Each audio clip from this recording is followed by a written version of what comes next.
पुरी की रथ यात्रा में लाखों लोग उमड़ते हैं।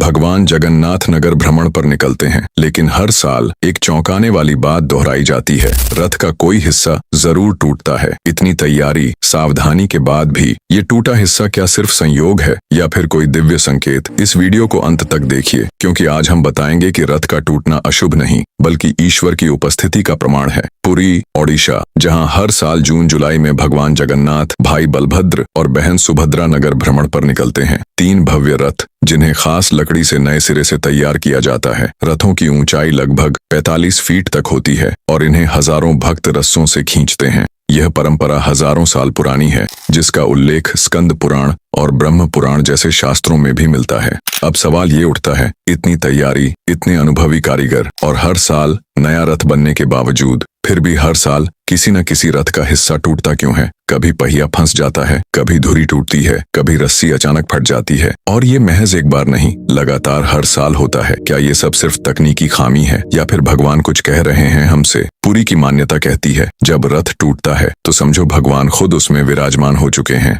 आमतौर पर भारत में कुछ भी टूटना अशुभ माना जाता है, जैसे कांच, दीपक या बर्तन, लेकिन रथ यात्रा में रथ टूटना उल्टा है। ये मंगल का संकेत माना जाता है, क्योंकि यह दर्शाता है कि अब रथ एक लकड़ी का ढांचा नहीं बल्कि भगवान की लीला का माध्यम बन गया है। इसे लीला विघ्न कहते हैं, यानी भगवान खुद रथ में उपस्थित होकर संकेत देते हैं कि सब कुछ उनकी इच्छा से हो रहा है, न कि हमारी काबिलियत से। तकनीकी विशेषज्ञों का मानना है कि भारी लकड़ी, नमी और अधिक भार जैसे कारण इसकी वजह हो सकते हैं, लेकिन कई इंजीनियर्स भी मानते हैं कि इतने परफेक्शन के बाद भी हर साल एक जैसा टूटना इत्तेफाक नहीं हो सकता। यही कारण है कि विज्ञान भी इस परंपरा को पूरी तरह खारिज नहीं कर पाता, क्योंकि कभी कभी आस्था वहां शुरू होती है जहां तर्क समाप्त होता है। एक बार एक युवा इंजीनियर ने प्रण लिया कि ऐसा रथ बनाएगा जो कभी न टूटे। उसने डिजाइन, टेस्टिंग सब कुछ परफेक्ट किया, लेकिन यात्रा के दिन वही हिस्सा टूटा जिसे वो सबसे मजबूत मानता था। उस दिन वो बस इतना कह पाया, मैंने रथ बनाया था, लेकिन रथ को चलाने वाले तो स्वयं भगवान हैं। पूरी रथ यात्रा सिर्फ एक उत्सव नहीं, एक शिक्षा है। जब रथ टूटता है वो सिर्फ लकड़ी नहीं टूटती, हमारा अहंकार टूटता है। और तब याद आता है भगवत गीता का वो श्लोक, निमित्त मात्रम भव सव्यसाचिन, यानी